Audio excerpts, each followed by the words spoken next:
Grabe, dami mong ano pa-skincare ka, madaming binili sa'yo papa mo.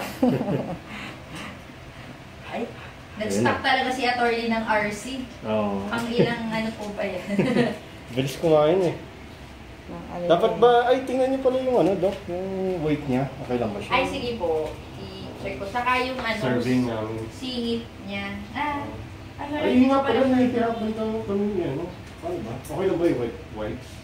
Yung sa singit. Pag wala na attorney na yung tigyawat, okay na. Hindi, I mean yung ano, yung binigay niyong gynecologist niya. Sa nahihirapan lang ako puwet. i-apply ko.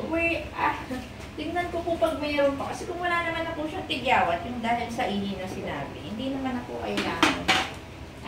Ganyan yung timbang. Opo, pang tao. Parang baby. Opo, pang mga baby sa day. Actually, ayaw na niya magpabuhat eh. Medyo binibigatan niya sa sarili. Ayan, dyan. Gusto na po niya dito tumira, gano'n na. Oo. Ano kaya meron? Hello.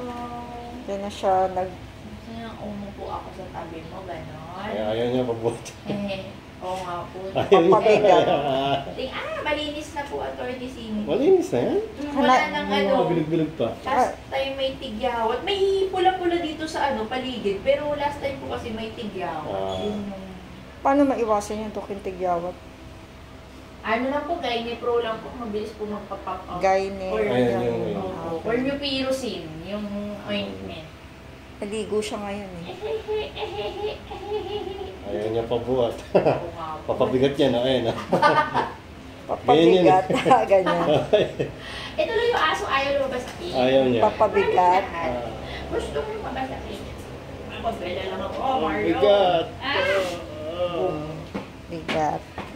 Timbang. 8